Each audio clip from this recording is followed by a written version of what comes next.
پاکستان نے غزہ کے لوگوں کو بے گھر کرنے کی تجویز انتہائی پریشان کن اور غیر منصفانہ قرار دے دی۔ وزیر خارجہ اسحاق ڈار سے ایرانی ہم منصب سید عباس عراقچی کا ٹیلی فونک رابطہ، مشرق وسطی کی صورتحال اور فلسطینیوں کی حالت زار پر گفتگو۔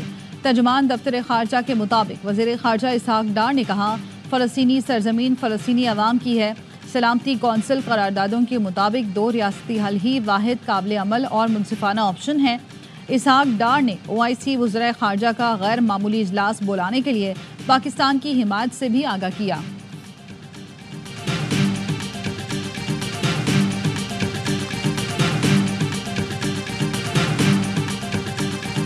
اسرائیلی وزیر اعظم نتن یاہو نے سعودی عرب میں فلسطینی ریاست بنانے کی تجویز دے دی۔ دورہ امریکہ کے دوران انٹرویو میں کہا، فلسطینی ریاست کا قیام اسرائیل کی قومی سلامتی کے لیے خطرہ ہے۔ سعودی عرب کے پاس بہت زیادہ زمین ہے، اسے اپنے ملک کے اندر فلسطینی ریاست بنانی چاہیے۔ سعودی اسرائیل تعلقات کے سوال پر کہا، یہ تعلقات جلد قائم ہوں گے۔ سعودی وزارت خارجہ نے نتن یاہو کا بیانیہ مسترد کرتے ہوئے واضح کیا کہ فلسطینی ریاست کے قیام کے بعد ہی اسرائیل سے تعلقات قائم ہو سکتے ہیں۔ مصر نے بھی نتن یاہو کی تجویز کی مذمت کرتے ہوئے اسے غیر ذمہ دارانہ قرار دیا۔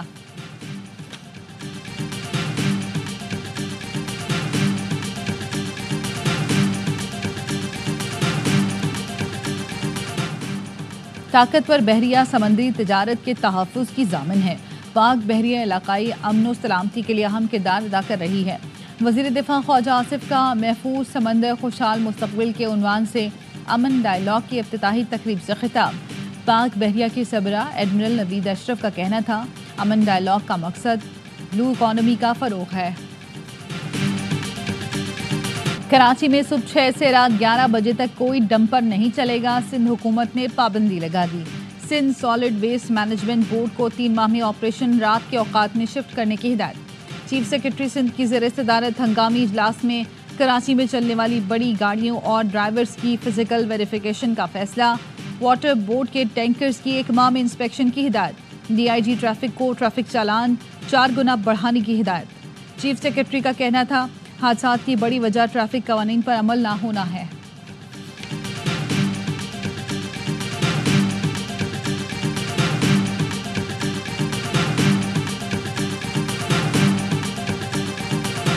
کراچی کی سڑکوں پر دندناتے ایک اور قاتل ڈمپر نے بہن بھائی کو کچل ڈالا۔ 24 گھنٹے کے دوران 5 شہریوں کی جان لے لی۔ شاہ لطیف ٹاؤن میں ڈمپر کی ٹکر سے موٹر سائیکل سوار حسنین موقع پر جاں بحق، بہن زخمی ہو گئی۔ حسنین کے دوست کے مطابق مارشل آرٹس کی کھلاڑی حجاب نے مقابلے میں پہلی پوزیشن لی تھی۔ حسنین بہن کو کھانا کھلانے لے جا رہا تھا۔ حسنین والدین کا اکلوتا بیٹا اور 2 بہنوں کا بھائی تھا۔ والد سعودی عرب میں اور لانڈی کے رہائشی ہیں۔ گزشتہ روز کورنگی اور سٹیل ٹاؤن میں 4 افراد ڈمپر تلے کچل کر جان سے گئے۔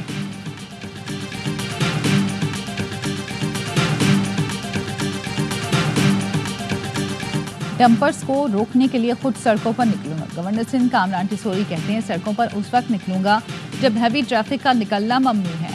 ان کو روکیں گے اور پکڑوائیں گے۔ IG سندھ کو خط لکھا ہے، وزیر اعلیٰ کو بھی لکھ رہا ہوں۔ DIG ٹریفک کو میرے پاس بھیج دے، مجھ سے مشاورت کرے۔ اگر اس کے بعد کوئی ڈمپر کسی کو کچل دے تو میری ذمہ داری ہے۔ ٹریفک پولیس میرے ماتحت کر دے، 1 ہفتے میں اس کو ٹھیک نہ کر دوں تو پھر بولیں۔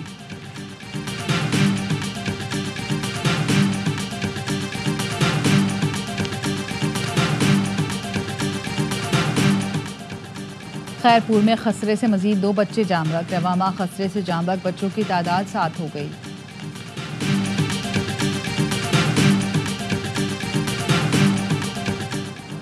امریکہ کا اسرائیل کو $7 ارب کا اسلحہ فروخت کرنے کا اعلان۔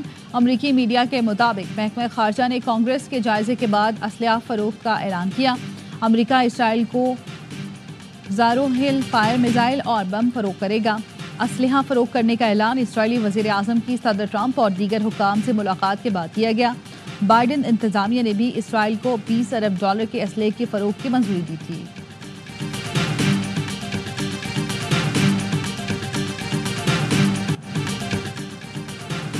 واٹس ایپ پر نامناسب پیغامات بھیجنے پر برطانوی وزیر صحت عہدے سے فارغ۔ اینڈریو گیون کی لیبر پارٹی کی رکنیت بھی معطل۔ اینڈریو کا نامناسب پیغامات پر شرمندگی کا اظہار، کہا غلط فہمی کے سبب کسی کو تکلیف پہنچی ہو تو معافی چاہتا ہوں۔ سیاسی مسائل کا سیاسی حل ڈھونڈنا چاہتے ہیں۔ Chairman P T I barrister Gohar کا ثوابی جلسے سے خطاب، کہا بانی پی ٹی آئی کے کہنے پر مذاکرات کیے لیکن کچھ نہیں ہوا، عوام کے مینڈیٹ کی قدر نہیں ہوگی تو جمہوریت ہاتھ سے نکل جائے گی اور پھر دوسرے لوگ آ کر بیٹھ جائیں گے۔ وزیر اعلیٰ خیبر پختونخوا علی امین گنڈاپور نے خطاب میں کہا مذاکرات کے لیے تیار نہیں تو جواب دینا ہمیں بھی آتا ہے، عوام کے بغیر دہشت گردی کے خلاف جنگ نہیں جیت سکتے، ہم سب کو ایک ہونا پڑے گا۔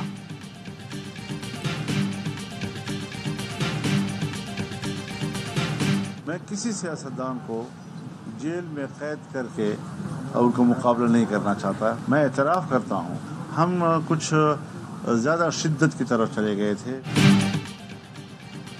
بانی پی ٹی آئی سمیت کسی بھی سیاستدان کو جیل میں رکھنے کے خلاف ہوں، مخالفین کو طاقت کے ذریعے سیاست کے میدان سے باہر کرنے کا حامی نہیں۔ مولانا فضل الرحمان کی بردان میں میڈیا سے گفتگو، کہا 26ویں ترامیم سے متعلق ہم نے اکیلے جنگ لڑی، ہم مسائل کا حل تلخیوں سے نہیں گفتگو کے ذریعے چاہتے ہیں۔ حکومت کے معاشی استحکام کے دعوے بے بنیاد ہیں، اگلے سال مہنگائی مزید بڑھے گی اور جی ڈی پی کم ہوگی۔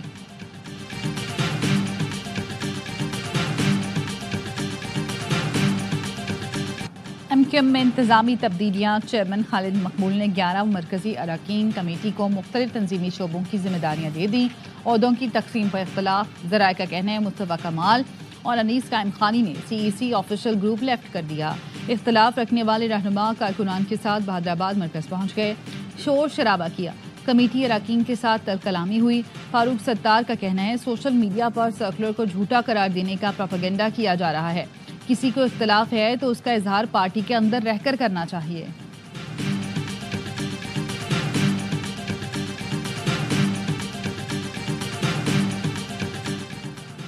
کے پی میں بڑے منصب پر بیٹھے افراد کے خلاف انکوائری شروع ہو سکتی ہے، کچھ چیزیں آئندہ آنے والے دنوں میں منظر عام پر آئیں گی۔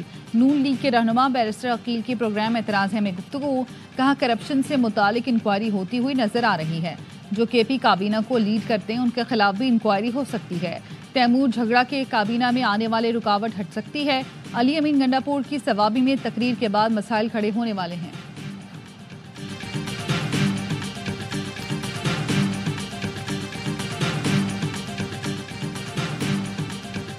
اور سیف افریقی سیریز کے پہلے میچ میں پاکستان کو شکست، نیوزی لینڈ نے 78 رنز کے بڑے مارجن سے میدان مار لیا، قومی ٹیم 331 رنز کے تعاقب میں 252 رنز پر ڈھیر ہو گئی، فخر زمان کے برق رفتار 84 رنز بھی ٹیم کو شکست سے نہ بچا سکے، بابر اعظم، محمد رضوان، خوشدل شاہ اور کامران غلام سب ناکام، کپتان سینٹنر اور میٹ ہنری کی 3 وکٹیں، نیوزی لینڈ کے گلین فلپس 106 رنز کی کیریئر بیسٹ اننگز کھیلنے پر میچ کے بہترین کھلاڑی قرار۔